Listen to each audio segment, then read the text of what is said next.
Welcome, everyone, to our study of progressive stages of meditation on emptiness. So, I'm very glad you're here. I'm having a bit of a lazy moment, I can tell you. It's raining and it's very nice to be inside.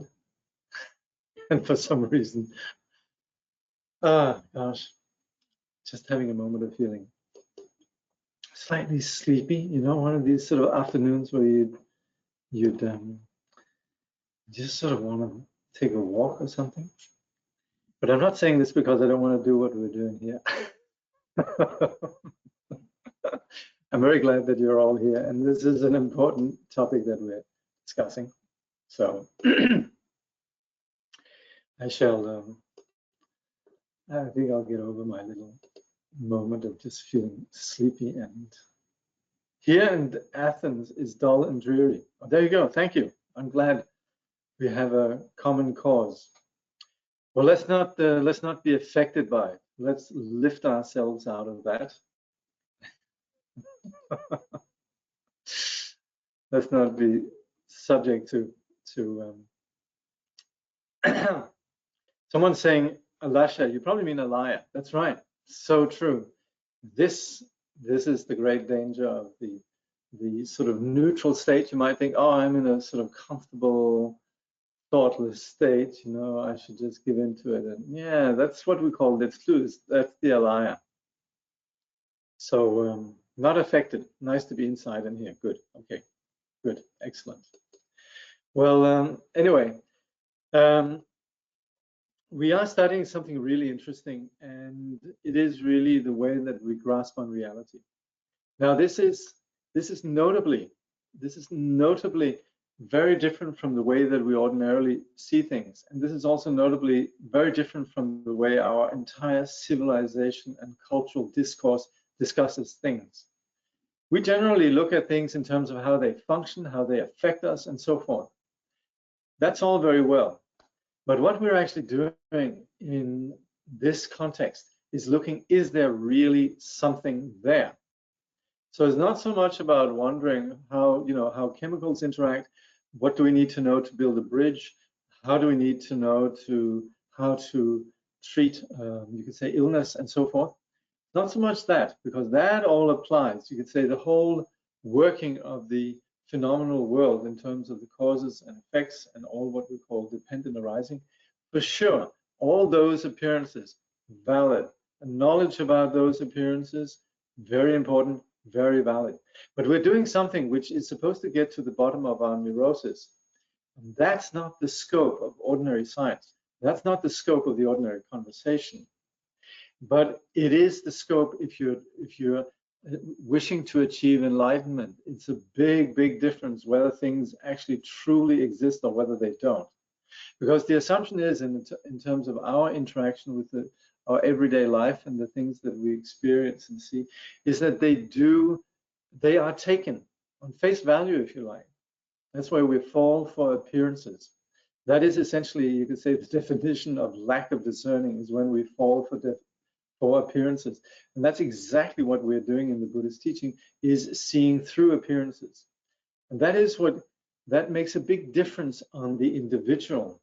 So this is not something that you can't learn this at a university or UTS or MIT or what have you. This is about something that has to do with the subject that is not ordinarily the scope of materialist science. So we are extracting ourselves from our ordinary way of thinking of the world as it's constructed in our world. And we're going into and listening to the sages of the sages from the Buddhist tradition. From the time of the Buddha down until the present day, there have been countless men and women who have followed the Buddha's insight into, please take a hard look at reality. We cannot say that these people were believers. We cannot say that these people were following some bliss, or we cannot say that these people just went into some spiritual state. These were people who actually genuinely discerned reality beyond appearances. So it amounts to an insight that is universal from the time of the Buddha down until today. And we cannot just, you could say, dismiss this as something Tibetan, something Asian, something Indian, something Chinese, Japanese, Burmese, what have you. This is insight as at the maximum degree. And so we have a very valid, you could say, educational system in the modern world, but it just doesn't go there. It doesn't go there. And that's where we need to listen to this. Why I'm saying this is to motivate ourselves. Forget about what I said about being sleepy. I'm over that now.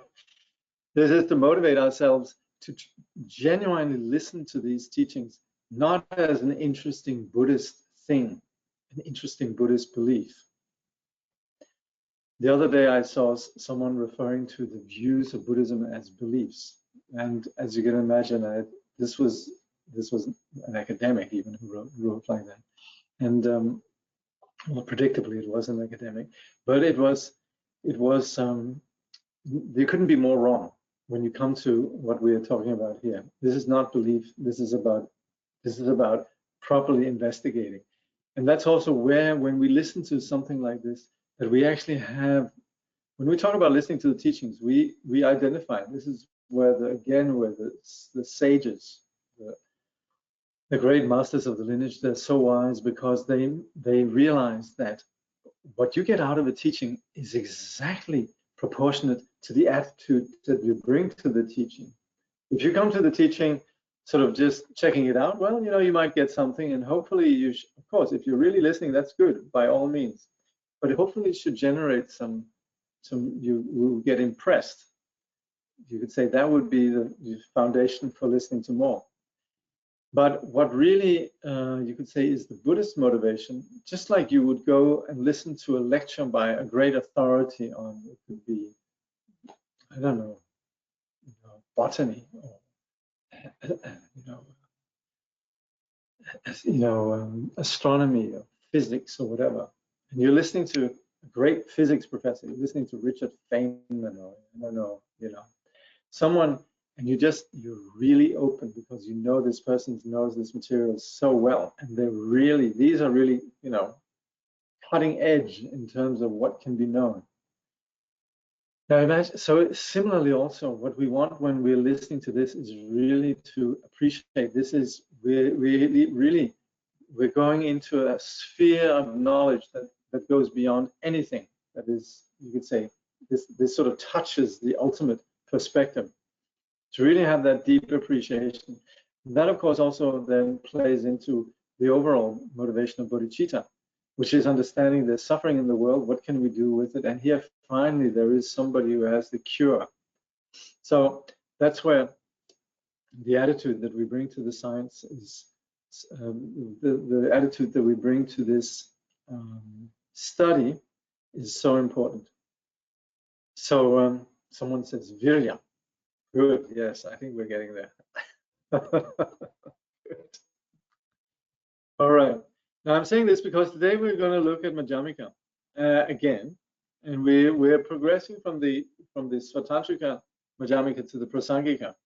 And the Prasangika particularly, they sometimes are very demanding in terms of being sharp.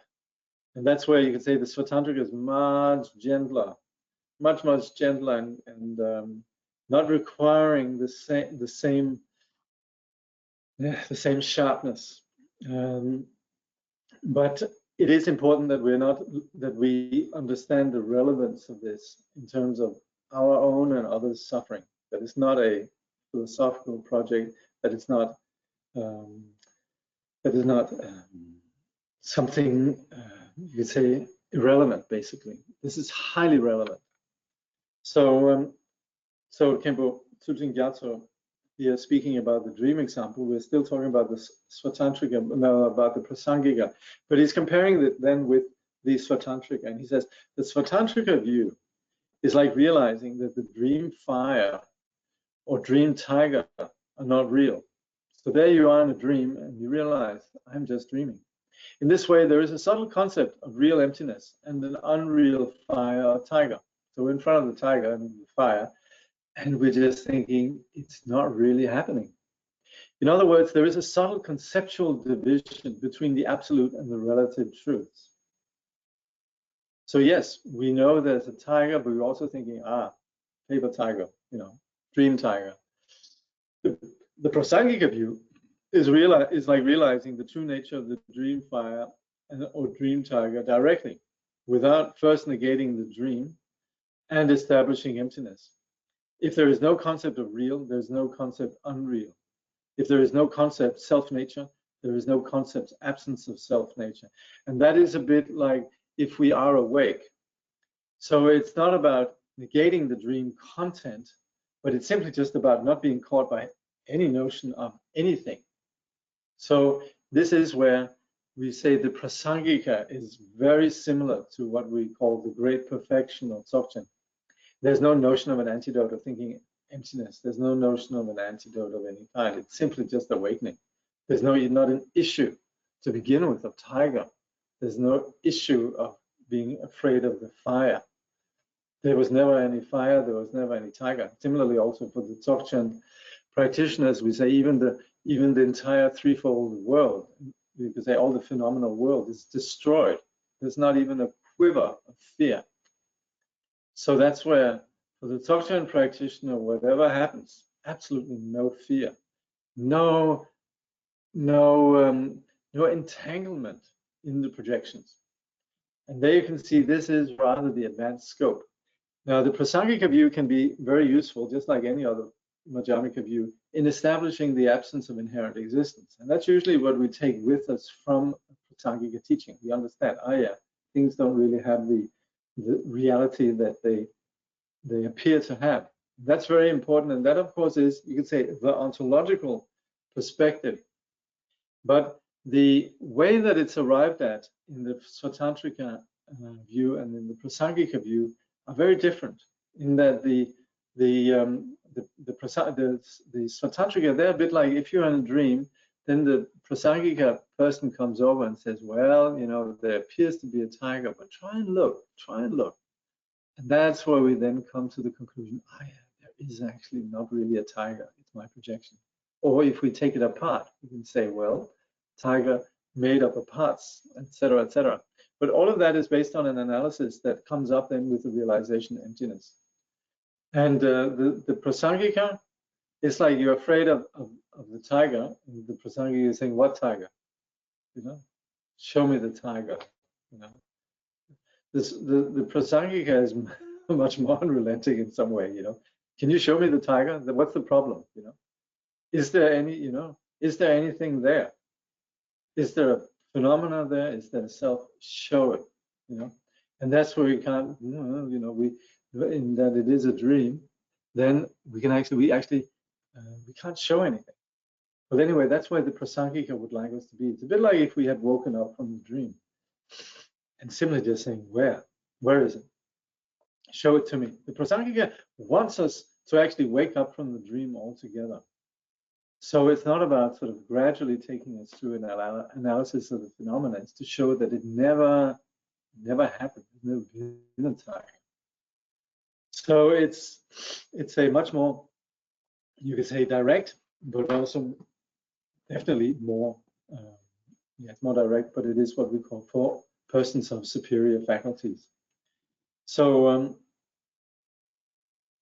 so that's where the Khenpo says, this is obviously a much more advanced way of practicing than that of the Svatantrika. For an ordinary person, it is not possible to gain a non-conceptual understanding of emptiness immediately. That means it's very difficult for an ordinary person, to be free from their concepts.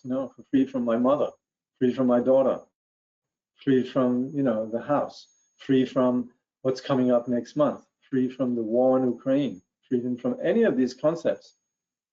That's difficult for an ordinary person to let go of. From the Prasangika view, none of these have ever come into existence. The Svatantrika would say, well, it's like a dream, it's like an echo, it's an appearance that is yet empty. Ordinary people, even the Svatantrika is something, but that's where the Svatantrika, at least they operate with, you could say, a logical procedure. Prasangika, they just say, where? Show it to me. So Khenpo says, it's very good to use the Svatantrika approach to establish emptiness at first. This cuts through one's ordinary conceptual way of thinking, which takes existence and non-existence for granted. There's something that exists and now it no longer exists. Something was there, now it no longer is there, and so on. But it works with the appearance. Then one has to use the prasangika to cut through the conceptual mind completely, the entire delusion at the very root, at least in terms of, we say, the nature, the ontological nature of our reality. It enables one to cut through the tendency to separate the relative truth of how things appear from the absolute truth of how they are. The relative truth is, oh yeah, there's a tiger, and I now know it's empty. You know, it's not really there. Just like if we, good old rope and snake, right? So there's an absence of snake. So there's a negation that has taken place. The prasangika, of course, arrive at the same way, but they take the more direct route of saying there's nothing there at all. So that's where the dualistic mind is sort of, you could say, squelched, caught at the root. As long as, he says, the Khenpo says, as long as one separates the two truths, one's understanding of emptiness is subtly conceptual.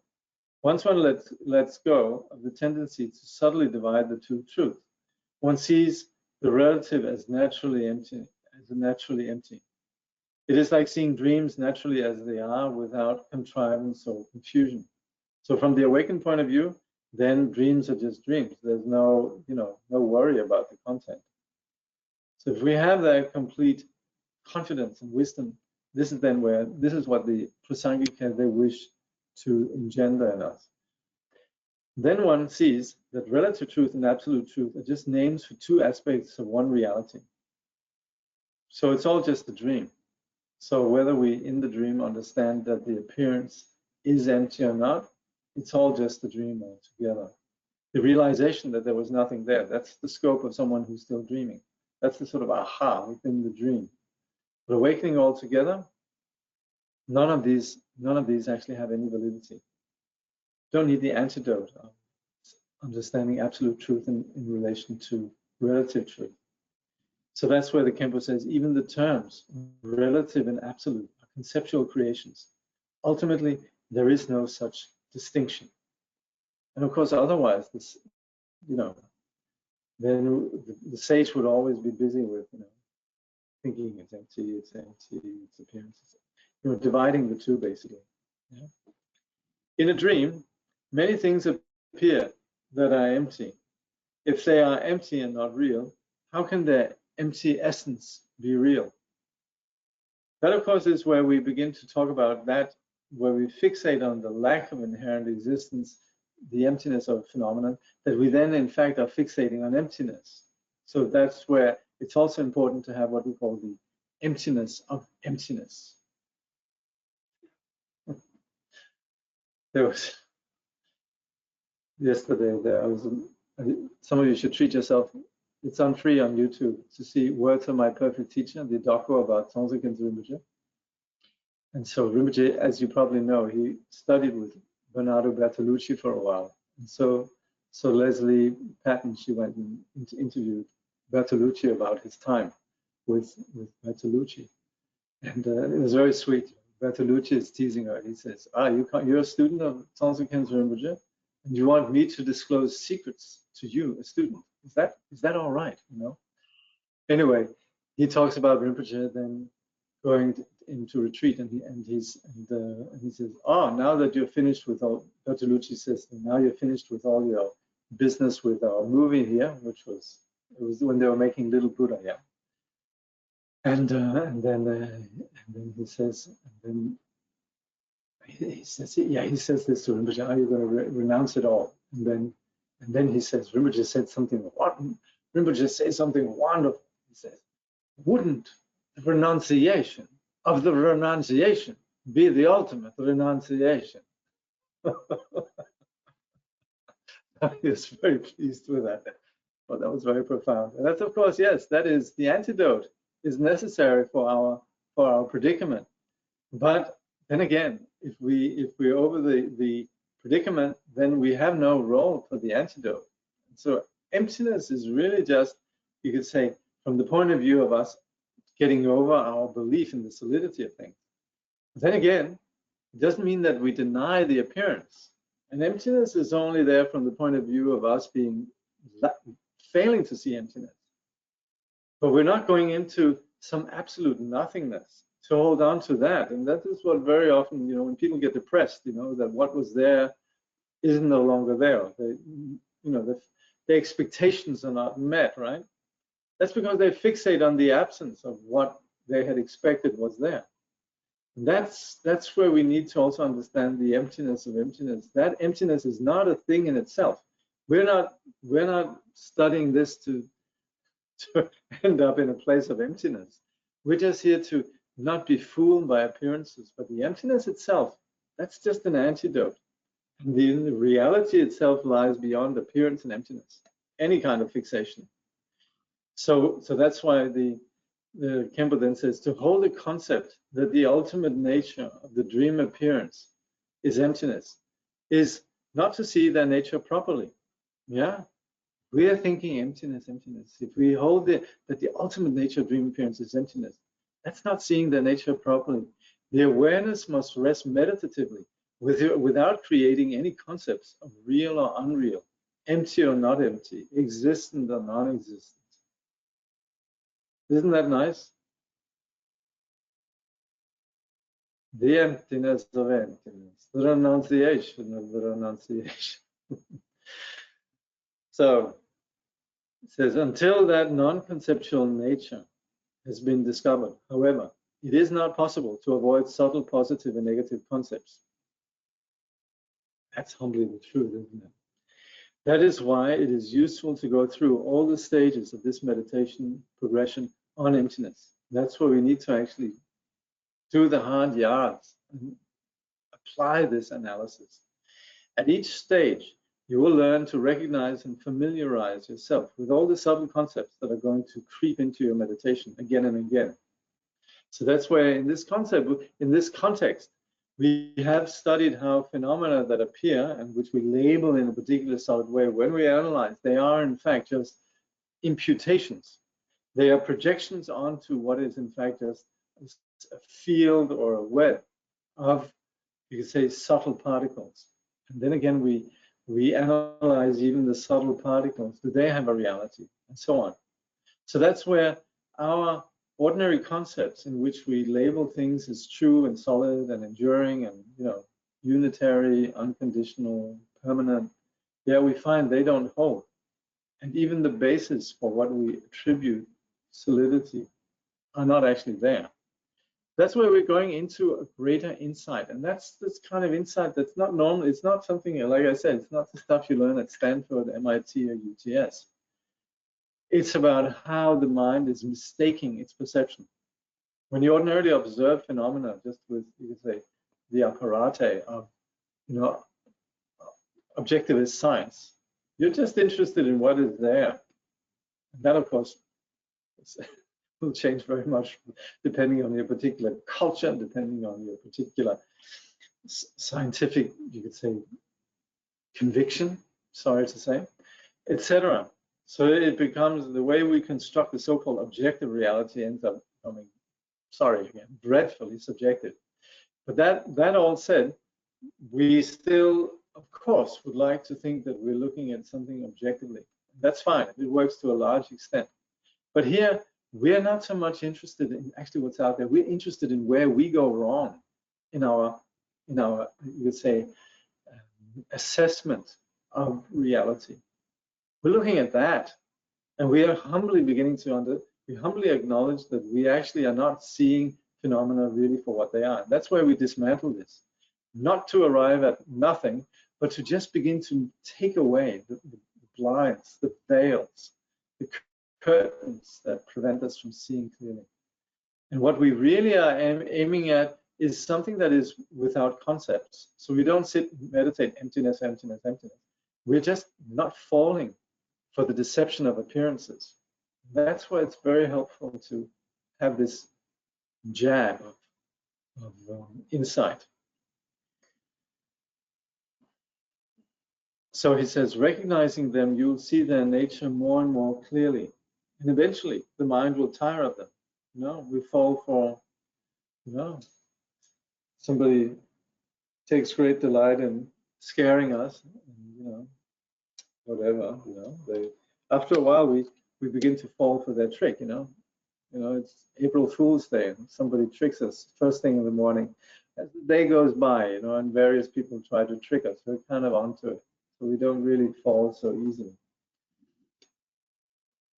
So just as darkness cannot exist in the presence of light, ignorance cannot exist in the presence of awareness that rests without concepts. These concepts, they only, the ignorance, the projections, only are there as long as they're allowed to fester in unawareness. As soon as we provide awareness, then there's nowhere for the concepts really to settle. We're all meditators, right? When we're meditating, there's awareness. Does that awareness have anything that we need to hold on to? It's aware. Is there any actual object of awareness except just the mind that might sort of creep up? Not really. So settling in that, there's actually just the presence of not being deluded. So we're sustaining that. And this is a state in which we don't really need to apply an antidote as such. There's a certainty. There's a sort of an ease that these things that normally grip us, we've established that actually don't exist. The tiger has been established as a paper tiger, a non-existent tiger. We have no tiger issues anymore. So that's where we're comfortable. We have the confidence in just sustaining that awareness. So that's why in that condition of not grasping at anything, there's not really anything that as such can veil that. The only thing that can veil it is unawareness. If you look at the Saturday program, there's a little blurb that for the Saturday program where a quote from Rinpoche says, the only problem is really unawareness. The only remedy is really awareness. Or I think it's the only problem is mindlessness, and the only remedy is mindfulness. That's very important, and that's a very important thing to keep in mind when we're meditating. Of course, when we're not meditating, then we are caught up in the appearances, and that's where it's good to have something like this that gives us a wider perspective. But when we're meditating, then we can allow ourselves, particularly if we've established this, what we're looking at here, then we can allow ourselves to just come back to that simplicity, the need for awareness, the presence of awareness that rests without concepts. So the Khenpo says, at first the mind rests like that for just brief moments of time, but gradually by recognizing the significance and importance of these moments, they are fostered, and as conceptual tendencies grow weaker, the non-conceptual awareness grows stronger and stronger, like the sun emerging from behind clouds. It's very sweet. Another movie I recommend is it's called For the Benefit of All Beings. It's the story of Gachin Rinpoche. It's very well done, very well done. And in there, he describes how his father, Gachin Rinpoche, whose father was a great yogi, he trained him as a young yogi. And as they were riding, he would say, okay, sustain awareness up until that rock down there. And so Gachin Rinpoche, as he was traveling with his dad would train him just from maintaining awareness to the next rock, to the next tree, and so forth. And he said, and it's so wonderful because he describes this in such a beautiful, understated way. He says, that actually helped me gain some capacity for not being distracted. Very sweet, very profound. So that's particularly the angle of meditation. Now we're going to come to something which is typical of the Prasangika, and then they do have a method of investigation, but their point is different. It's not like we're looking at how things don't possess essence, but it's more at looking, do things exist at all? It's not looking, is there really you know, does the tiger have essence? Shall we analyze the tiger? It doesn't even go there. It goes even further. We've already established that things are made up of particles. Then we discover the particles aren't there. And for example, with the typical Svatantrika Madhyamika reason, which is we discover that it's neither one nor many, which we looked at. Here, the Prasangika, they'll just say, is there any tiger at all? You know, where is the tiger? So let's see it then. Has anything really come into existence? So someone says, comment, Svatantrika sounds like the magician, while Prasangika, Buddha is beyond the magic or magician. Possibly, yes. Yeah. Why don't atomic physicists have realizations? Is it because they're looking for smaller particles and their interactions? Yeah. Well, they have a different agenda. They're trying to help mankind and to navigate their way through their. See, the objective of physics, the motivation of physics is not enlightenment. It's just basically to enable us to, navigate, identify the function of things, so we can understand how we can improve the comfort of our lifestyle. You know, how we can build better bridges, we can build a rocket, we can understand phenomena in ways that we end up having, you know, amazing devices like phones and what have you, and all sorts of technologies and medicine. So there's a lot of, you could say, so the agenda there, but the agenda is very different. It's really to serve us. So there's nobody questioning whether there's self in the first place, you know.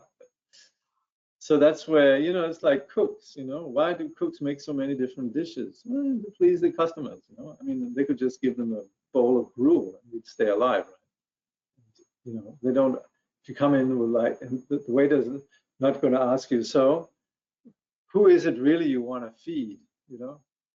They're going to hand you the menu and encourage you to choose all sorts of wonderful things, and that's how it works. So all the sort of the sort of sophisticated, you know, aspects of science, they're really just catering to a wide variety of needs and demands. They're not looking at the demander.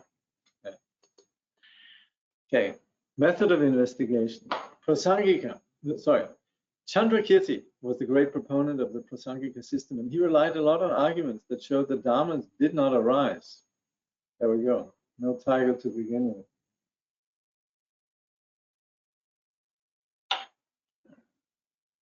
This is where, if you get annoyed, then that's legitimate. The Prasangika, they are famously annoying. This, by the way, is a point that Tongsaken Rinpoche often would make when he was talking about Chandrakirti and the Prasangikas. If dharmas can be shown never to arise, it goes without saying that they do not abide or perish, and that they have no self-nature. Yeah. So thinking of Rinpoche, this was more when he was teaching Buddha nature, but in general, referring to the emptiness nature, he would say, you know, when you have a reflection in the mirror, has anything really happened in that mirror? No, you have an appearance. That's valid. But the appearance itself hasn't actually generated any new object. There's not an actual face in the mirror. There's an appearance of a face. When you go away, it's not like something has all of a sudden, you could say, something that was there then is lost, because there was never something there in the first place. There's an appearance. But please note that that appearance is just something that happens on the basis of particular causes and conditions. Nothing has come into existence when we have that reflection. This might sound funny or trippy or even counterintuitive, but it is actually something that if we think about it, this is exactly what we're experiencing. We experience appearances. So, of course, these appearances don't just happen randomly. This is also where Rinpoche, everybody was very amused when he said this. He says, you know, you look in the mirror And when you look in there, you see your own reflection. You don't see a banana. And of course, how things appear is based to the causes and conditions. There's no banana in front of the mirror, unless you hold it up. So there's, you could say, cause and effect applies. So that's where everything applies, and the whole scope of, what physicists might delve into, that all applies. Appearances, yes. But the thing is, there's actually not any reality in that. There's never anything that had come into appearance.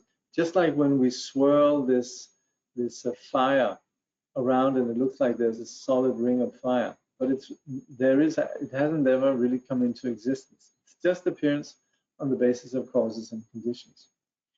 So the Khenpo says, if dharmas can be shown never to arise, it goes without saying that they do not abide or perish, and that they have no self-nature. Yeah? There's nothing that actually has come into existence, and so there's nothing really that can die. Just like with a dream, there we are, falling in love in the dream or running away from the tiger and so on, but there is no lover, there is no tiger. Sort of the whole emotion around all of that, it's just on the basis of us generating particular images and so forth. So Shantarakshita, who you will know is this giant really of Indian Buddhism, who was invited to Tibet by the king. Now the king Trisondetsen, he was quite something. He was a mighty emperor at that point. I mean, you'd wonder, why would a great Indian Pandita venture up into this barbaric region? But the thing is, Tibet at that time was really a height of its imperial power, and very powerful. And so yes, people like Shantarakshita traveled to Tibet. Also, of course, there were some previous lives that he might have been aware of. His four brothers who built the Bodhnath Stupa and all of that.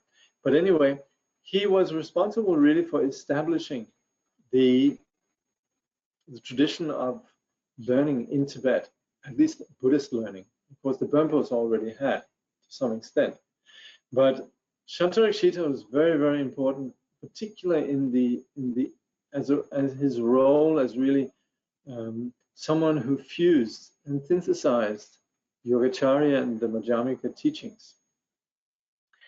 So the Khenpo says, Shantarakshita, a Svatantrika, on the other hand, argued in his Madhyamika Alamkara, the adornment of the middle way, that if you can show that things have no self-nature, it's easy to show they do not arise, stay, or perish. That's where, if we apply the analysis of, can we break anything down into something that ultimately constitutes an indestructible unit, well, then there must be something there, but that's what we can't. And as such, phenomena don't have any reality. They don't exist as singular, and they don't exist as multiple. There's no foundation for anything. So there is a projection, but even the basis for the projection itself lacks any inherent existence. Now, this is what the Svatantrikas do in their analysis of phenomena. So that's you could say, the gradual approach of the Svatantrikas, and that's why they're more willing to engage in conversation. They're much more fun if you're hanging out at the pub, or if you're having dinner together with a Svatantrika. They're the ones who would love to sit and talk things through. The Prasangika, they'll just make you feel that you're complete stupid. So that's where they're much sharper. But at the end of the day, they also get the job done very well, that you're not left sort of addicted to your rhetoric or your debating. They just basically make you shut up, but in the good sense that you actually realize, yes, right, that sort of thing. Chandrakirti used the argument that in inner and outer things do not arise from themselves, from something other than themselves, from both, or from neither, i.e. causelessly. So it just says, they would just say, well, there's nothing there, if there was to be something there, it would have to arise on the basis of some causes and conditions. And you say, yeah. And then he said, well, if for something to arise, then it would have to arise either from itself, from something else, from both or neither. And that's where then we as the Khenpo says, we then are stuck with these four possibilities. And that's where we say, well, it can't be arising from itself, because then it wouldn't be arising. If something, for example, a rice plant arises from itself, then the seed would never stop. If the seed arises, as you say, the sprout, what we generally observe is that the sprout doesn't arise from itself, it arises from the seed. And once the seed, once the sprout comes along, the seed is destroyed. There's no more any cause. So that means that the result necessarily destroys the cause. So that's why we say that something doesn't arise from itself. It arises obviously on the basis of a condition of a particular kind. Now, to say that it arises from something else, then we would have to say, okay, but that something else, then it must be something genuinely something else. We're not just, again, talking about the reflection in the mirror and the perception. We're talking about things actually really existing. In that case, it would be something completely other. And something completely other is not the case when you have a rice seed and a rice sprout. They're kind of related in a way, on the basis of you could say, the sequence of causes and conditions. So they're not other. So that's why we would say it neither arises from itself, that would be impossible, or from something that is entirely other. Now, when you have established that, then to say that it could arise from both self and other is impossible, since these both are excluded, or from neither, meaning causelessly, also not is possible. Now, again, this is not something where we just say, oh, I give up, I can't bear prasangika reasoning. And I'm saying this as somebody who's been, put it like this, around the block in the prasangika neighborhood for a while, especially in the modern presentation. And, very often, you have students who say, no, I can't bear this, People love Rinpoche. Rinpoche is very good at sort of entertaining everybody. But when it came down to actually the students themselves, you could say owning the material, sometimes a little bit of difficulty there. So that's where we actually need to have the patience to think about this and to actually really take this seriously and apply it in terms of our own analysis. This is important because once we can get through this analysis, we can relax. We can say, phenomena truly don't arise. I thought there was somebody in there, but it was just myself. Actually, I have some friends that are identical twins, 2 Canadian women. And actually, one of them turned around one day, they were in a department store, she said, and she looked around, there was a sister, and for a moment she thought she was looking into a mirror until she discovered it was actually her sister. But anyway, we need to ascertain that there actually is not something that has genuinely arisen. When we look into the mirror, we needn't worry that there's somebody else out there, We know it's just a reflection in the mirror. Whether we like it or not, that's secondary. There's not actually anything there. And when we have that, then we can begin to relinquish our belief in things as solidly existent. So it's very worthwhile to either apply this kind of reasoning or also the Svatantriga reasoning of the absence of singularity and multiplicity. So the Khenpo says, for something to arise, it first has to be absent. The non-Buddhist school of thought, the Samkhyas, believe that things arose from themselves. That's the sort of general, for example, people would say, well, God pervades everything, It's the great creator that is present in everything. Well, that's very difficult because the moment that there's a cause, it actually ceases when there's an effect. So it would be the end of the creator. Of course, this is again where Western philosophers like this have also grappled with it. And this is where there's the issue of what we call the first mover. This is something that Aristotle, he wrestled with. Also the idea of how there is someone who is unmoving, who yet creates, you could say, moving, that which is other. And that's where there's an issue of how can that actually be the creator.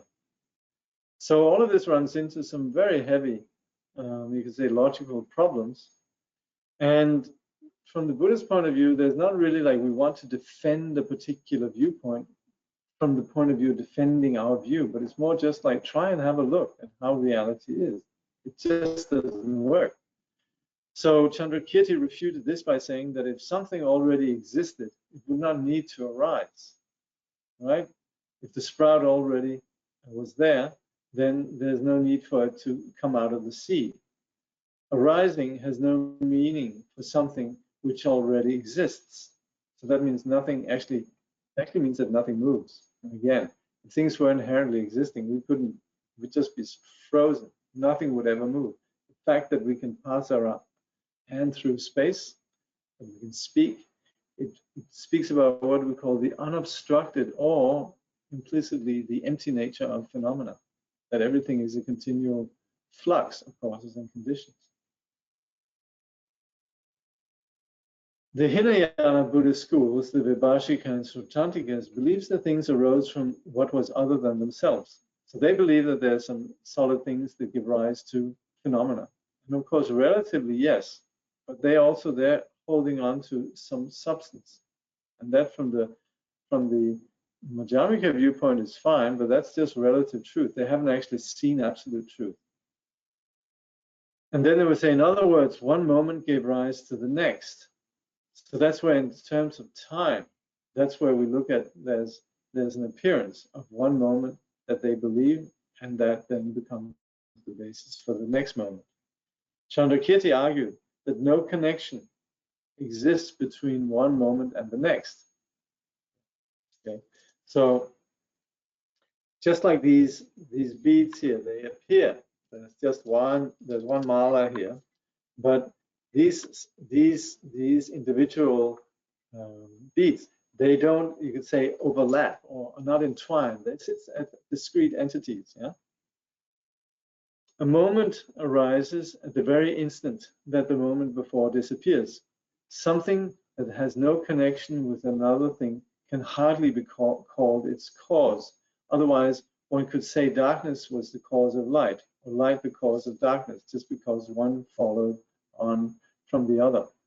So we're not talking about appearances, because appearances, of course, is there, but actual coming into existence, that's what we're questioning.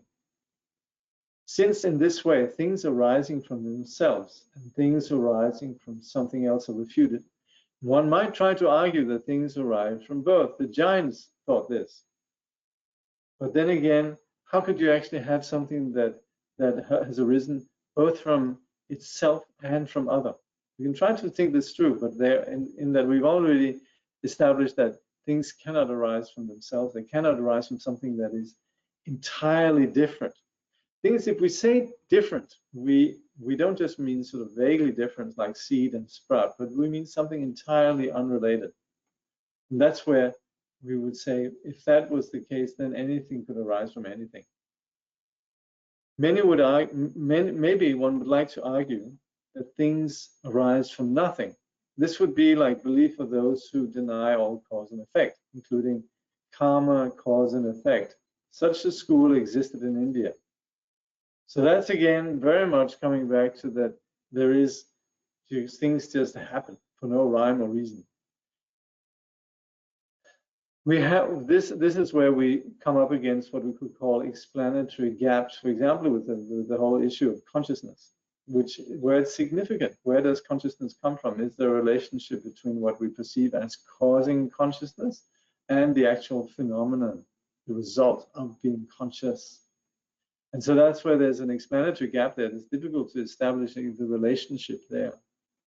So that's where that it just sort of would come out of the blue is not satisfactory.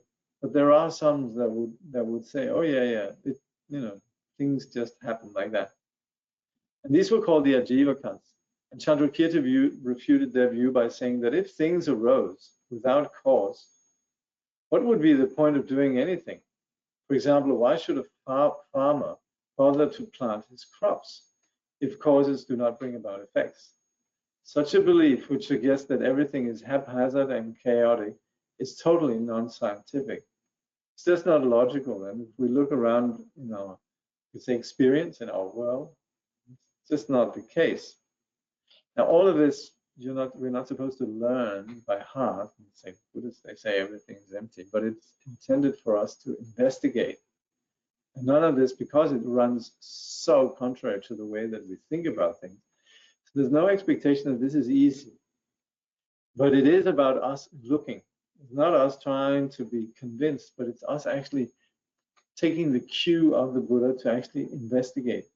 And that's why it's quite helpful to have someone who says, try and see, is there something really that exists on the basis of coming into existence from something entirely other, or having come into existence on the basis of itself, or just causelessly? And we can say, no, it is in fact just a web of conditions. It's something that's a web of conditions. It doesn't have anything solid about it. It's just flim-flam. It's appearance. There is nothing solid behind it. The only solidity that takes place is our projection of solidity onto it. From nature itself, nature doesn't have any such. It's entirely the subject that is confused. And that's where the Buddha's teaching goes at the subject, the confusion of the subject.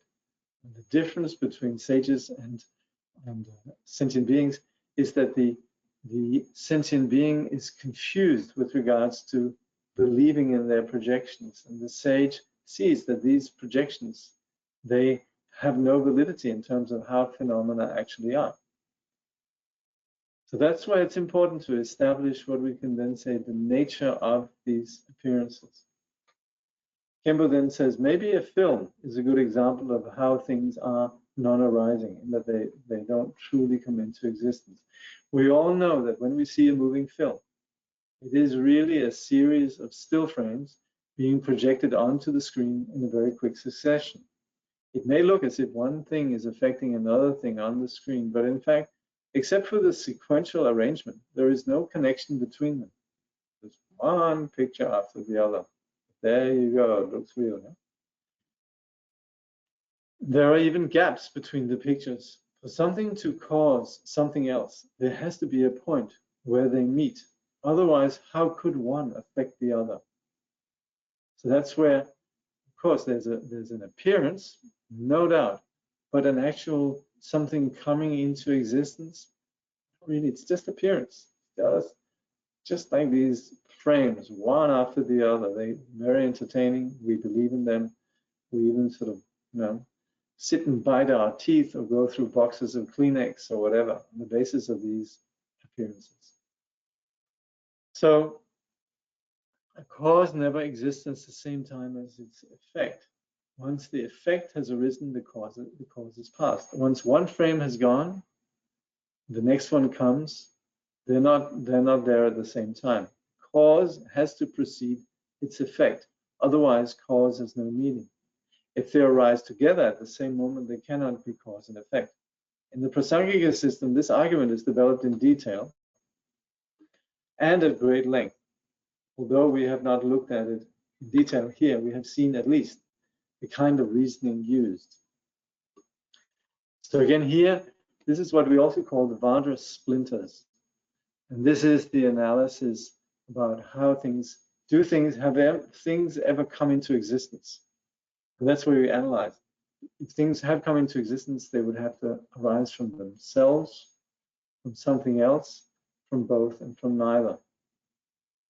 And again, the arising from something else, sort of the idea of a God creator, arising from itself, that we have implicit in some of the, you say, theistic traditions, God has created everything, is easily disproven. It just doesn't work like that. For something to come into existence, it's already operating independently of its cause, and it becomes the cause of something else, and so forth. Every moment becomes the cause of the next moment. So that's where there's never ever that the cause remains. The cause is destroyed upon arising of its effect. And then that effect becomes the cause of something else. Similarly, also, or not similarly, but then you have the idea of rising from other, something has arisen, rising from something other. Well, how could it arise from something other? That's something that's essentially unrelated. So that's where we also would say, if that were the case, then, you know, things could just appear causelessly or out of the blue, rather not so much out of the blue, but just anything could give rise to anything. But the thing is, there's a relationship, and what it comes down to in terms of what we are, this is where we can say more this Svatantrika way, is to understand that in that things are a web of causes and conditions, that there's continually for example, the rice seed giving rise to the sprout. It's not like it's something else, and it's not the same.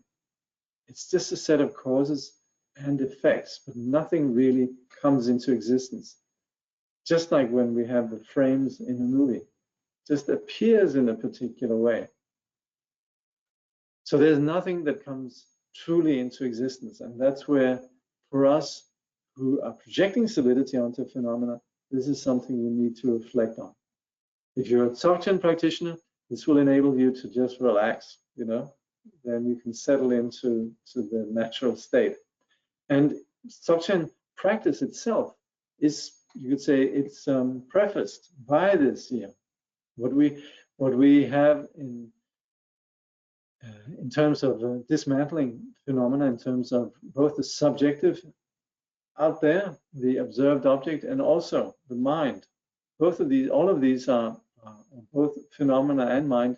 They are exposed to having nothing we can grasp at as the preliminary for any practice of Dzogchen or Mahamudra. So this is basic to, you could say, the Mahayana view of the Prajna Paramita, the Madhyamika, and so forth, and it's also implicit in the entire approach of the Great Perfection and Mahamudra. But this is also where we begin to understand that in the absence of this confusion, then there is a wisdom that is not tainted. And that's where we could say the phenomenal display and the phenomenal world of our own experience in the phenomenal world, it's never tainted. And that's why we then engage this vision, not by just focusing on some, you could say, intangible quality of freedom from conceptual constructs, but we also engage this in terms of the world that we engage with. And that's why the four empowerments of the Vajrayana path are so important, where you first engage this vision in terms of the appearances, deity, mandala, and so on, and on the more subtle aspects in terms of our body, in terms of our physical somatic experiences, the Nadi, Prana, and Bindu. All of that is really to relinquish rather integrate that insight of absence of inherent existence in terms of both our perceptions of the world and ourselves, and also on the basis of our, say, physical or somatic experience in terms of our being. So that's where we understand this is foundational for everything we're doing on the path. Okay.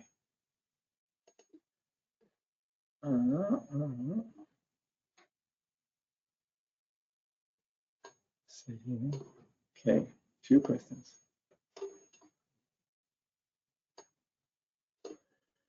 So, I think I understand that our fears don't exist. Not so much our fears don't exist, but you know, the object of our fears, yeah? They rest over our own purity, muddying the waters. Truly, it's clear waters underneath. That's right, yes. But that's where sometimes, you know, we can have a fear, and then we can say, oh, I really shouldn't be afraid. You know, there's a snake in my room, but I should really overcome my fear. And that's where it's quite helpful to actually look, is there a snake? And when we see there is no snake, so that's where this applies to, the thing is, we're not just a little snake in our room, but it's everything that we're looking at, that's where we can begin, then we begin to say, oh, it's rather helpful to have a piece of rope, yeah? Phenomena then, you know, they're not a threat. So we impose continuity on moments when there is none, a narrative. That's right, that's what we do. We impose, we we take this, you could say, this continual, these frames, and we experience them as a continuity. That's right. To say there is no existence, the reflection in the mirror or the fire, could be to assume that only material things come into existence. How is our material face any more real in existence than our reflection? Well, that's the point, exactly. So there's not as if there's any see, the thing is, as with the, just I was saying before, this analysis applies to all aspects of our perception.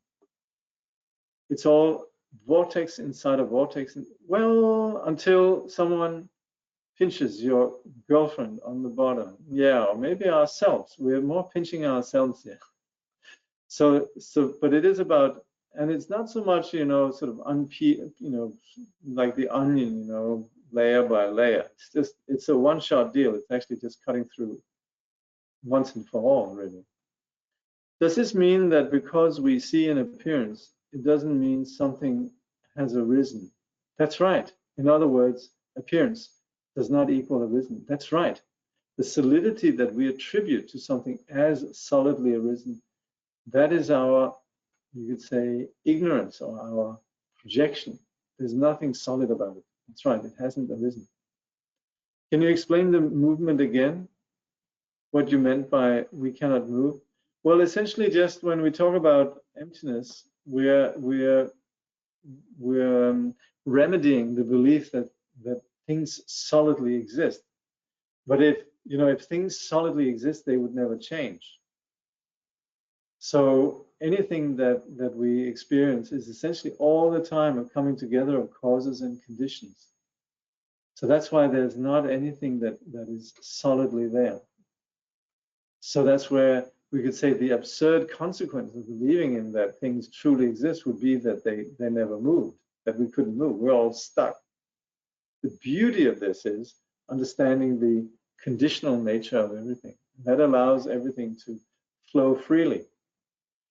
Like we were talking yesterday in the living is dying, there's also, however, what we do is we try to assert our existence by creating solid reference points. And that, of course, on the path is what we're ridding ourselves of. So we have a little bit of an addiction, rather, big addiction, to solidifying our perceptions. This we do out of insecurity. It gives us a sense of existing, whether it's relating to things in terms of pleasure or pain. We're asserting a solidity essentially out of an ignorant practice of continually creating these reference points. And our job as a practitioner is to break up that narrative. Exactly. Yes. I don't quite understand what Chandrakirti mean by one moment doesn't connect with the next. And how does this accord with karma and cause and effect? Well, he's not talking relative truth. He's talking how things ultimately are. But of course, presently, yes, then we do experience the film. We do experience that phenomena do operate in terms of cause and effect. And so, yes, it's exactly due to emptiness that karma can take place, that phenomena are continually evolving along the lines of, you could say, the predictable patterns of cause and effect. But that doesn't make them solidly existing. So within relative truth, everything operates on the basis of karma, but their absolute nature is emptiness. Let me give you one sales pitch for this. The more you understand emptiness, the more you realize the value of karma. Because the more you understand the fluid nature of our experience, and the more you actually have the empowered perspective that everything, that it is just a set of causes and conditions, they're never stuck in being one way or another. It means whenever we come across a problem, we know it's just a passing condition that is a problem to us. And then we can work with it. And this is very good for conflict resolution. The moment we can understand the complexity of issues, we can see things from different angles. The more we understand the emptiness of what appears as solid, the more we are able to work with it. So it's a very attractive, you'd say there's something very attractive about emptiness in terms of working with the phenomenal world. If we follow the example of disconnected moments, then that kind of refutes the law of karma, doesn't it? Definitely in the absolute sense, yes. But karma is generally the way that we understand relative truth. So we are understanding that there is, like Rinpoche said, there's an appearance in a mirror, but it's our face, it's not a banana. So thanks to emptiness, anything can arise in terms of just you see the appearance. And nothing arises ultimately, but things do, you can say, appear relatively. And that's why if I look in the mirror, I say, yeah, that's my reflection, for sure. That is, you could say, relative truth. But the moment that I begin to talk to the guy in the mirror, and he's talking back at me, then I'm beginning to be a little bit delusional. And that's where I'm missing the point, that is just a reflection. So that's where the Buddha sees us falling for appearance, and he says, you know, it's just an appearance, don't be fooled. It's a lot simpler in some way than we think, but the thing is, what we want to do with this logic is take it all the way, so that we really understand this is the nature of what we call the nature of well, reality altogether, and also the reality of how we perceive person. Yeah? This is where we talk about the emptiness of phenomena and the emptiness of person. Solved. Oh, good. Haha. We have to act as though things exist to relate to things. Maybe there is a danger that in learning the view, we can pretend that things don't exist for us when we haven't realized this. Yes, and that's why we need to extract ourselves from the philosophical tradition that we inevitably have grown up with, where we very often are given, you could say, solutions to our problems intellectually without actually having a proper methodology to work with experience. So that's where we're just stuck with ideas. That's a big problem when we turn this into philosophy. This is intended to establish a view, but we then need to integrate it. And so to just be stuck with Madhyamika as a philosophy or a doctrine, that's quite dangerous. And that's why we say this is where the medicine can turn into the poison. So you're very right, and that's definitely the discerning user of Madhyamika, which then identifies this potential for misunderstanding. And yes, so we have to make sure that this is something that we bring to meditation. This is something that we apply to ourselves in terms of our compassion, us being flexible, being patient. And it's something that we apply in terms of humbly recognizing where it is that our stumbling block lies in terms of solidifying things. This may have been answered already. Oh, hold on. I skipped somebody there. In the example of a seed that becomes a tree, how does one correctly describe the relationship between the seed and tree without considering one cause and the other effect? Oh, we definitely do, but again, there's no absolute, there's nothing absolute that continues from cause to effect. Yeah, there's a potential, just like there's a potential for the face in the mirror being your own and not a banana. And likewise, there's a potential for apple seed becoming apple tree, but there's not a continuity as such. There's just the right conditions, and that's where the solidity is absent. So, and that's again where we understand, definitely it applies. If you're going to sow an orchard, make sure you get the right seeds, right? So it definitely is about learning and understanding the way the relative works. But yes, that's right. That is in the relative sense, and no cause and effect is absolute. That's the thing. We're learning the ways of the world, but also we're learning how the ways of the world are particular to the world, and they're not necessarily the true nature of how things are. So you have a science that can identify which seeds to use, what's the optimal way for producing good crops and so forth. But here we're not about that. We're about where the subject goes wrong in terms of relating to the phenomenal world. Now, in the absolute sense, if each moment is not connected to moment, then karma is refuted. No, because that's only in the absolute sense. Karma is relative. Yeah, as you could say, karma as an absolute thing is refuted, but karma still functions on my level, I can tell you. Is this how purification works? Two kinds of purification. One is our ordinary delusion, which has to do with our habitual patterns and our emotions. And that's where, yes, we operate with karma, but we also purify what we call cognitive obscuration. And that is the ultimate purification. Ultimately, purification practice like Vajrasattva works because karma is ultimately empty. Yeah, you can say that. You can say that. But when you say karma is ultimately empty, it means that essentially things are purifiable. So that's where we would speak about, if things weren't empty, then we couldn't work with anything. So it's thanks to the very nature of dependent arising of emptiness that this confusion can be eliminated. Yes. If karma is operating at a level of appearances, then how come it is so consistent? Well, that's what Rinpoche, Rinpoche says, so convincing. But why not? It works so beautifully. Where does the law of karma come from? Law like practicing virtue, accumulating merit, and so on. This is due to our habitual patterns. This goes back to the place where we begin to construct notion of self and other. And once we react to that, we do that in particular ways. And that's on the basis of our likes and dislikes. We create experience, and that solidifies our kleshas. The kleshas are then what we act on. And then we begin to have perceptions that more and more become solid. And that's the perception of the solid world as we do it here, right, as we have it right now. That's shared with others who have a similar perception, even though they see things slightly differently.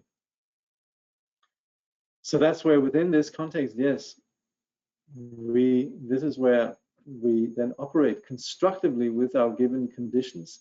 And that's where we accumulate positive karma, virtue, and also accumulate merit. Particularly merit is important because that's the kind of virtue that connects us with awakening. If elements of pain arise, okay, no more questions. It's already 10. The last question that was submitted was 6:13. Well, I'll have to lay down the law. Things since we now trust in the nature of the flexibility of things. Please don't type in questions after definitely not after 6. Please not after 5:55. Okay. Anyway, just for today, I should state this at the beginning of the class anyway. So, no, it's okay. I'm not wanting to make anybody feel bad. I'm getting apologies in here. Let's see here. If elements of pain arise in the spirit, do we slowly allow those elements to rise and hopefully leave the spirit, leaving emptiness? It's more about going into the experience. It's this letting go business is not so easy.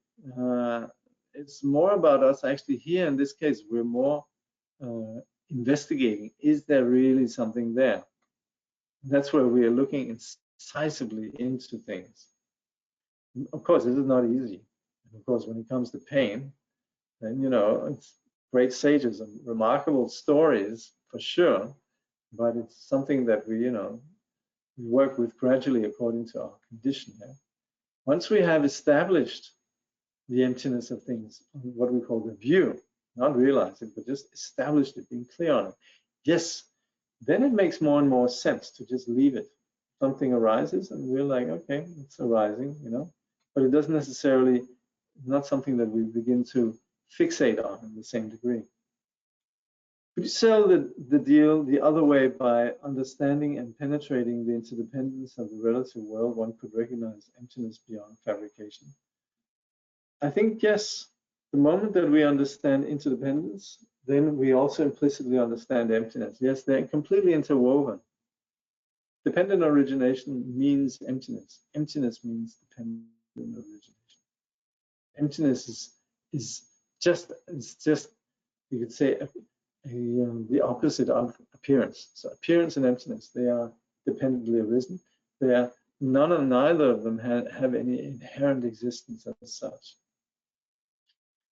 Okay.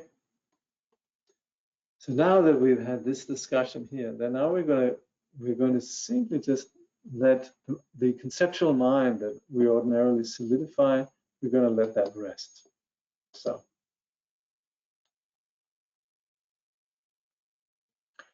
by this merit, may all attain omniscience, may it defeat the enemy wrongdoing, from the stormy waves of birth, old age, sickness, and death, from the ocean of samsara, may all beings be freed. May bodhicitta, precious and sublime, arise where it has not yet come to be, and where it has arisen, may it never fail, but grow and flourish evermore. Thank you. So thank you very much for your participation in this. I really appreciate so many of you wholeheartedly really taking this, questioning this, processing this, and essentially engaging with this. The engagement is so important. It's not like we're going to just have a satori right here and then, but it's engaging it and letting it sort of, you could say, sit there and sort of, I was going to say haunt us. How do you say, sit there and ferment, I guess we could say. Percolate. Okay.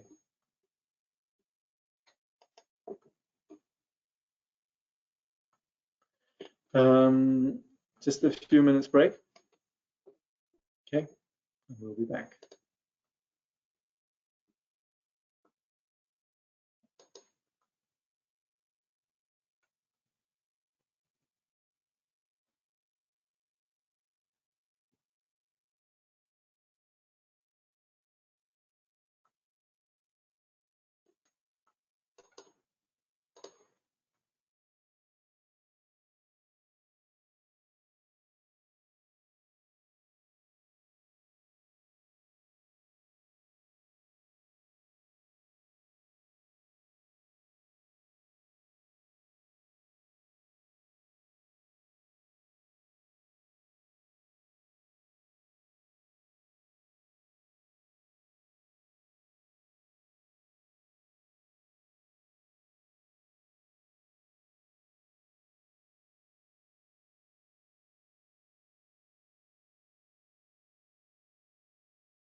So few words on the practice of meditation. Meditation just means getting used to. And what in this case we're getting used to is not tagging along with believing every thought that we think. That takes a bit of that's unfortunately as cool as that sounds, and as fridge magnetable as it might sound, it is effectively something we need to experience. And so this is where we need to have moments where we sit down, and it's not just that we sit down and we commune with nature and we open ourselves up to the skies and the universe and all of that, but it is about us very effectively aware of the ongoing, ruminations, thoughts, narratives, etc., that happen in our mind, that we're actually able to get out of it. So that's where we have the practice of mindfulness, being attentive on the breath, or having something that we are attentive on, and so we don't fall into the sort of the cycles and the endless drone of our inner conversations and narratives and beliefs and attitudes. So this is very, very helpful in terms of nothing to do with philosophy, but yet philosophy clarifies the value of it, or what we just looked at: analysis, investigation, the theory aspect. Very helpful for us to appreciate the value of this. But then we just familiarize ourselves in just being properly present. And that's where an object of mindfulness, such as the breath, is very helpful. Posture is very important. But above all, it's about us, essentially, this practice of not tagging along with our thoughts. That's so important. In the scriptures, it says, thoughts are what plunges us into the ocean of samsara. And as such, you could say the thoughts themselves are not really the issue, but it's our fixation on the thoughts. That's where not being distracted, not getting absorbed by the thoughts, not being absorbed by the speed of our thoughts, and so forth. That's the point. This is something very, very ordinary and very real. So it's not like we are aiming at some particular state. It's just us being aware that the thoughts that arise, we are not obliged to tag along with them. And this can apply at any given time, any moment, anywhere. Sign of a good meditator is someone who then is able to apply this at all times. And even if we're not perfect meditators, at least we know the possibility, the possibility that we could let go of it, and also to actually, and this is where what we just studied is helpful, to know that there is no intrinsic reality to these apparent solid things that we are reacting to. So we do this in conjunction with the Buddha sadhana, and that's where it's very helpful to have a presence that lies beyond the ordinary, you could say, familiar landscape of our projections and our expectations and our general experience of reality. That there is someone who is extraordinary to the degree that we're deeply touched by it. That's where there's a softness and a human dimension that opens up a place which is great and soft and warm. We can call this bodhicitta. We can call it devotion. We can call it a lot of different things, but it's essentially this space that is not owned by the ordinary, habitual, and obscured mind. So while we presently look at the mind which uses rationality, and that's very helpful, hard intelligence. Hard intelligence is useful because it's there even on a rainy day, which we, by the way, have coming down heavily here. Please pray for the northern rivers. We've been promised a lot of rain again. Maybe not as heavily as a couple of weeks ago, but still. But the rational mind It's very helpful. 2 plus 2 is 4. It doesn't matter how we feel about it, except maybe Gödel seems to have found his, the philosopher Gödel, he found his way around this one. But in general, we can assert that certain things that we just can count on and we accept as true on the basis of just nothing to do with ourselves, but just as on the basis of what you call the objective facts. And that's very, very useful. And that's where we then generate faith, confidence, and so on. But at the same time, that rational mind, which is so rigid, it also has a potential to be quite narrow. And that's where, reliable as it might be, it's not actually that which can speak to us of what truly matters. It's not the rational mind that falls in love. It's not the rational mind that, say, truly experiences feeling. And that's where to be touched and to be, you could say, engaged in reality beyond just the thoughts and the rational mind is so important.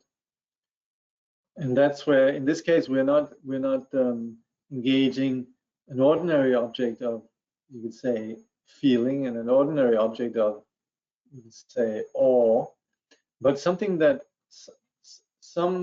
someone who embodies the greatness that we can feel the greatness of such a person in terms of what we truly would want to be as individual. That's why it's helpful to think of the Buddha, think of our teacher, think of a great sage, and understand how appreciate this joy that exists within such a person that's not held back by the ordinary habitual patterns, the ordinary things that diminish us, but has actually risen above that. And why we can appreciate that beauty is because we have the same potential within ourselves. That's why we look at the Dalai Lama and we think he's wonderful, but we also have the capacity to appreciate the Dalai Lama or the Buddha, because we have that resonates with what is within ourselves. So that's why we do we perceive the practice of meditation as something that touches on that whole realm, which is beyond the ordinary limitations that we struggle with right now. And then when we have the method of meditation, which we then apply then at the moment of the dissolution of the external reference of the Buddha, then we are applying this within ourselves. You would say this is where we cut the umbilical cord and actually engage the Buddha within. But we need these two. We need these two because the first corresponds in a way to our ordinary dualistic reality, thinking the Dalai Lama is greater. If you go up to the Dalai Lama and say, Dalai Lama, dear Dalai Lama, are you greater than me? Well, predictably, the Dalai Lama will say, no, I'm not. There's absolutely no difference in terms of who is better or worse. Yeah. But he'll say, but I will give you some advice on how to, handle what it is that holds you back. Yeah.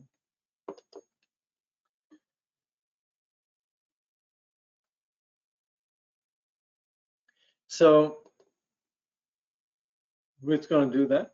It's time for that. So again, just a few minutes break.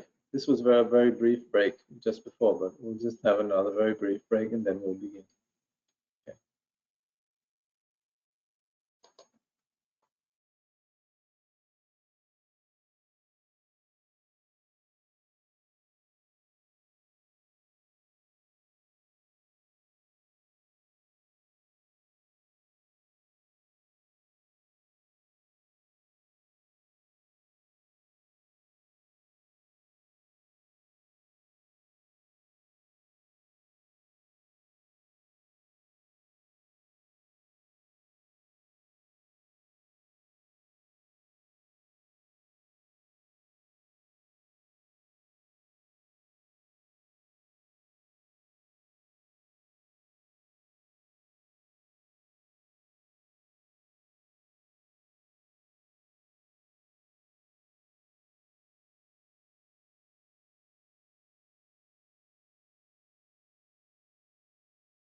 In the Samadhi Raj Sutra, it is said, those who while walking, sitting, standing, or sleeping recollect the moonlight Buddha will always be in the Buddha's presence and will attain the vast nirvana.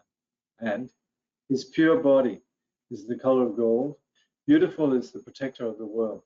Whoever visualizes him like this practices the meditation of the Bodhisattvas. In keeping with this, we should practice remembering our incomparable teacher, the Lord of Sages, in the following way. In the Buddha, the Dharma, and the Supreme Assembly, I take refuge until I attain enlightenment. Through the merit of practicing generosity and so on, may I attain Buddhahood for the benefit of all beings. In the Buddha, the Dharma, and the Supreme Assembly, I take refuge until I attain enlightenment. Through the merit of practicing generosity and so on, may I attain Buddhahood for the benefit of all beings. In the Buddha, the Dharma, and the Supreme Assembly, I take refuge until I attain enlightenment. Through the merit of practicing generosity and so on, may I attain Buddhahood for the benefit of all beings. May all sentient beings enjoy happiness in the causes of happiness. May they be free from suffering in the causes of suffering. May they never be separated from the sacred happiness devoid of suffering. May they dwell in boundless equanimity that is free from attachment and aversion. As the union of unborn emptiness and the ceaseless appearances of interdependence, magically there appears before me in the sky, amidst vast clouds of offerings, on a jewel lion throne, in lotus, sun, and moon disk seats, the incomparable teacher lion of the Shakyas. His body the color of gold, adorned with major and minor marks. Clad in the 3 Dharma robes, he sits in Vajra posture. His right hand gracefully poised in the earth, touching mudra, and his left hand in the gesture of meditation, holding an alms bowl full of nectar. Like a mountain of gold, magnificent he shines in splendor, spreading beams of wisdom light across the whole expanse of space. The 8 closed suns, 16 elders, and the like, a vast ocean-like retinue of noble beings encircles him all around. Simply think of him and he grants the glory of the highest bliss, liberation from samsara and nirvana, the 2 extremes. He is the great being, perfect embodiment of every source of refuge.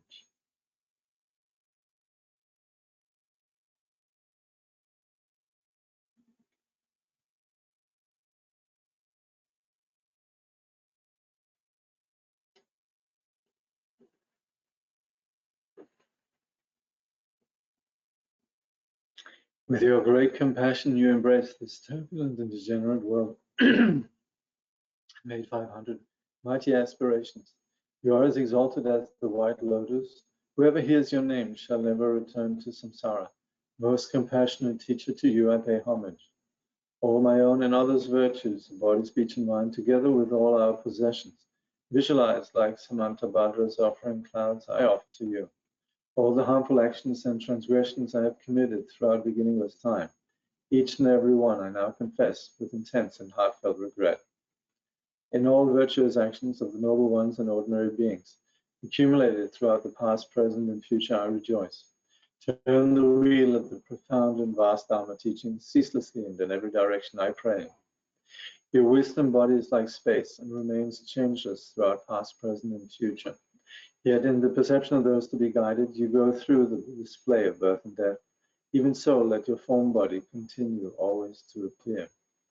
Through all the virtues I have accumulated in the past, am accumulating now, and will accumulate in the future. For the sake of benefiting all beings who are as infinite as space, may you, the sovereign of Dharma, be forever pleased, and may all attain the state of the victorious one, the Lord of Dharma. Living beings like us, adrift in this degenerate age, have no guidance nor protection. Because of your kindness, caring for us with surpassing compassion, every manifestation in this world now of the 3 jewels is your enlightened activity. You are then our only refuge, incomparable, supreme. So from our hearts we pray with total confidence and faith. Do not neglect the great promises you made in times gone by, but hold us until we attain enlightenment with your compassion.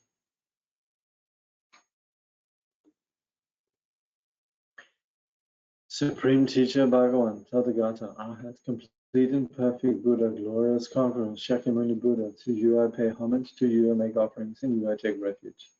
Supreme Teacher Bhagavan, Tathagata, Arhat, complete and perfect Buddha, glorious conqueror, Shakyamuni Buddha, to you I pay homage, to you I make offerings, in you I take refuge. Supreme Teacher Bhagavan Tathagata Arhat, complete and perfect Buddha, glorious conqueror, Shakyamuni Buddha. To you I pay homage, to you I make offerings, in you I take refuge. Te yatao muni muni mahamunaya soha. Te yatao muni muni mahamunaya soha. Te yatao muni muni mahamunaya soha. Jayadao muni muni mahamunaya soha. Jayadao muni muni mahamunaya soha. Jayadao muni muni mahamunaya soha. Jayadao muni muni mahamunaya soha. Om muni muni mahamunaya soha. Om muni muni mahamunaya soha. Om muni muni mahamunaya soha. Om muni muni mahamunaya soha.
I'm just going to read the instructions in italics. It says here, during all this, bring to mind the Buddha's qualities and with a mind full of devotion, concentrate one-pointedly on the clear visualization of his form.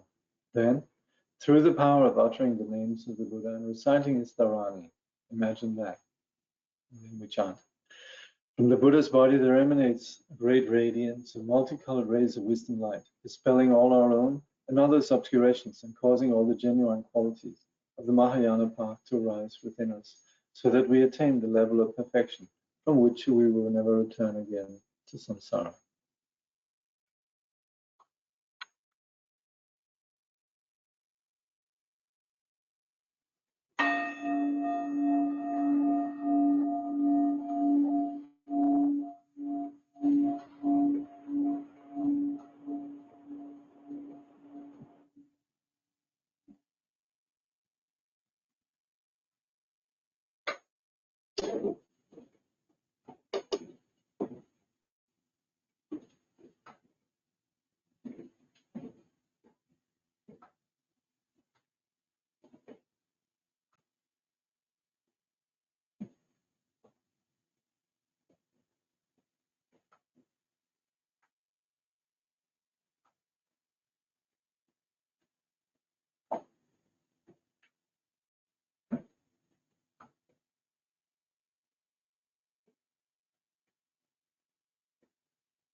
The miraculous display of the unsurpassable wisdom appears as the intentions, deeds, prayers, knowledge, love, and ability of all the Sugatas and their children.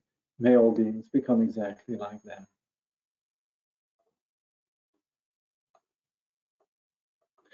I prostrate to all the Buddhas and to the Bodhisattvas endowed with the divine eye and the sages and to the Shravakas as well.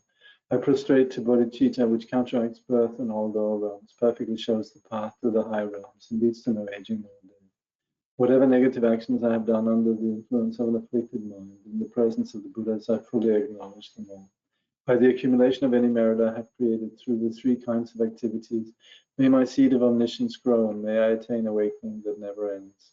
Whatever offerings to the Buddhas that can be found in realms of the 10 directions are known to the Buddhas who rejoice in them. I rejoice in all these offerings.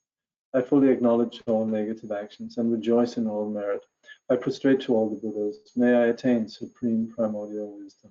I earnestly request the Bodhisattvas who reside on the 10 levels, in all the direction of the worlds and the 10 directions, to awaken into supreme enlightenment.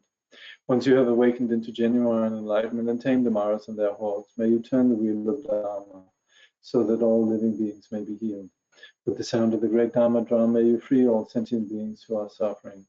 Throughout inconceivable millions of kalpas, may you remain and teach the Dharma. Mired in the swamp of desire, entangled in the strands of cyclic existence, I am fettered by all that binds. I supplicate those supreme among humans to look upon me.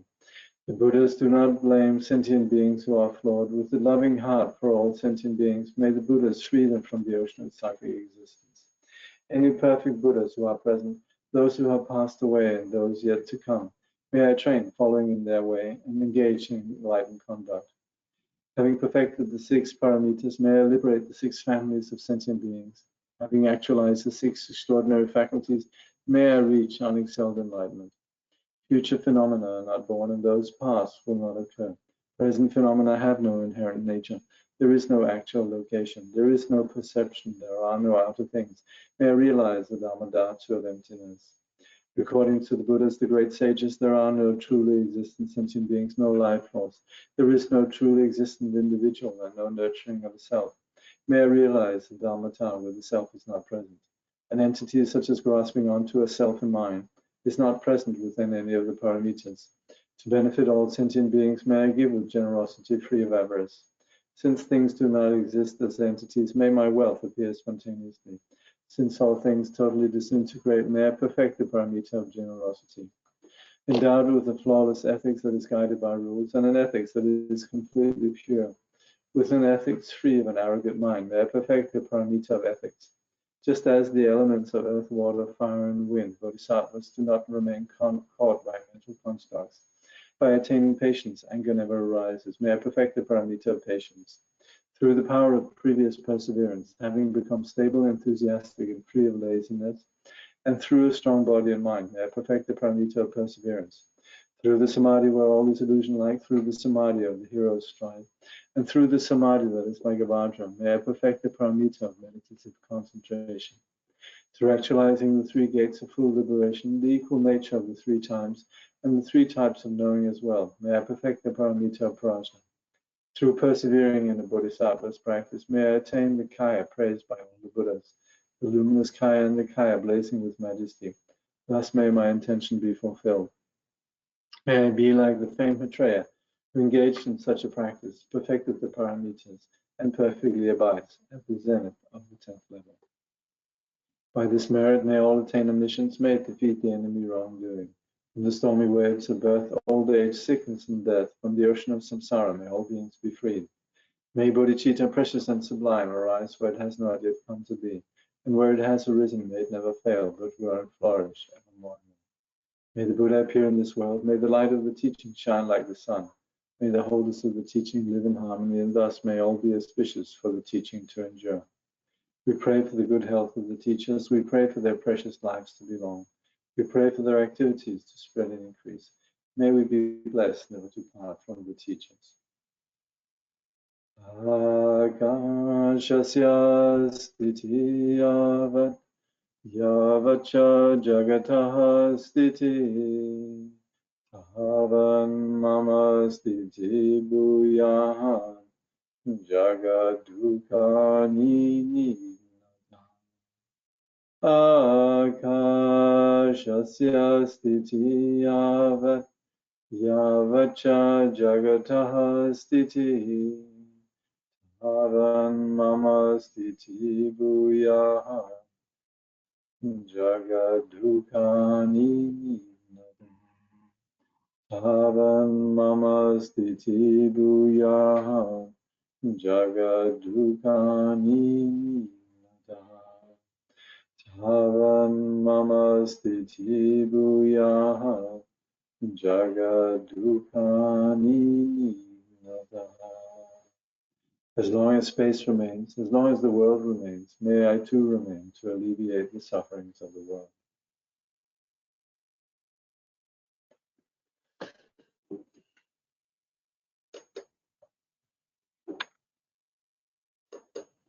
So thank you very much, all of you. Thank you for joining us here. Well, tonight, just me. So thank you. See you again next week. By the way, just an announcement.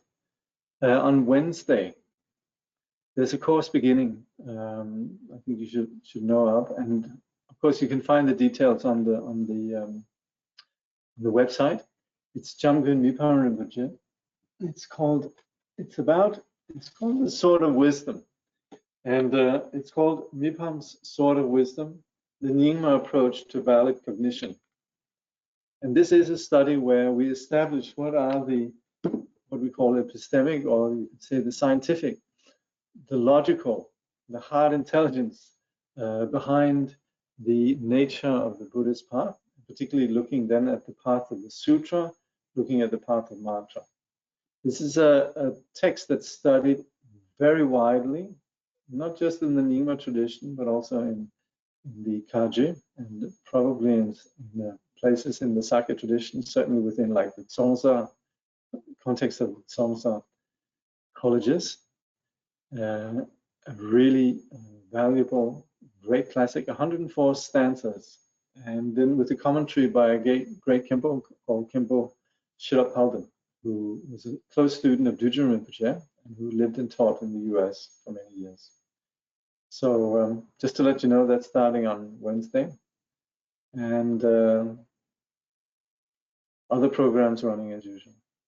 Thank you very much. All the best. Cheers.